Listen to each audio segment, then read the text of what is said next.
Hello everyone, आज हम देखेंगे इलेक्ट्रिक फील्ड। जब भी हम इलेक्ट्रिक चार्ज की बात करते हैं तो सिर्फ चार्ज ही इम्पोर्टेंट नहीं होता है, बल्कि उस चार्ज के अराउंड का रीजन भी इम्पोर्टेंट होता है। इस वीडियो में हम समझेंगे इलेक्ट्रिक फील्ड इंटेंसिटी और पॉइंट चार्ज की वजह से इलेक्ट्रिक फील्ड।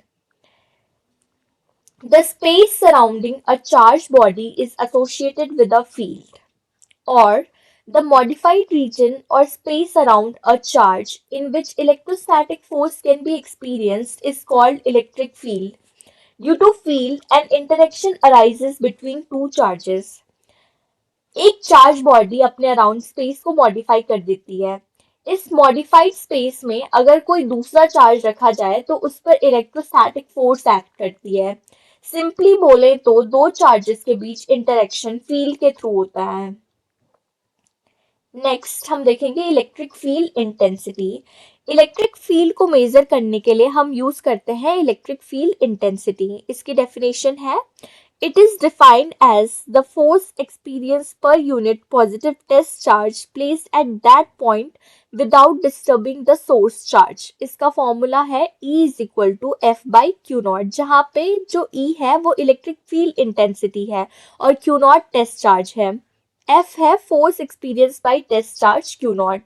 ये एक वेक्टर क्वांटिटी होती है और इसकी SI यूनिट होती है न्यूटन पर कूलम या फिर वोल्ट पर मीटर।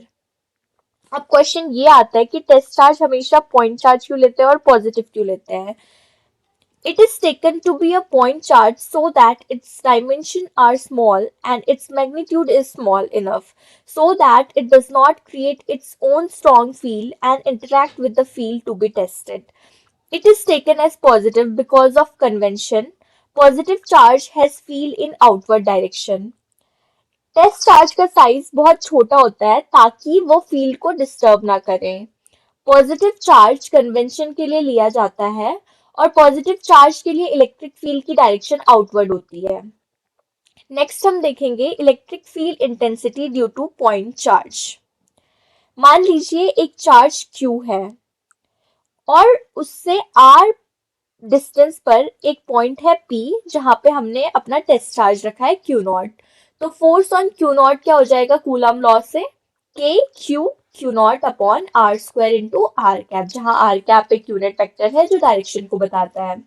अब हमने देखा यहाँ पे इलेक्ट्रिक फील्ड इंटेंसिटी का formula E is equal to F by q naught होता है। तो यहाँ पे हम फोर्स की वैल्यू F की वैल्यू सब्सटीट्यूट करेंगे तो Q नॉट से Q नॉट कैंसिल हो जाएगा। हमारे पास बचेगा k q by r square into r cap. अब इसका मैग्नीट्यूड लिखे अगर इलेक्ट्रिक फील्ड का तो ये हो जाएगा के क्यू बाई आर स्क्वायर। अब हम देखेंगे ग्राफ एक एक करके दोनों। पहला ग्राफ है electric field versus distance r. इस ग्राफ में हम इलेक्ट्रिक फील्ड इंटेंसिटी को डिस्टेंस आर के साथ प्लॉट कर रहे हैं। हमने पॉइंट चार्ज के लिए ये फॉर्मूला देखा है। इस फॉर्मूले से क्लियर है कि इलेक्ट्रिक फील्ड डिस्टेंस के स्क्वायर के इनवर्सली प्रोपोर्शनल होती है। जब r छोटा होता है तो फिर इलेक्ट्रिक फील्ड बहुत ही ज्यादा होता है।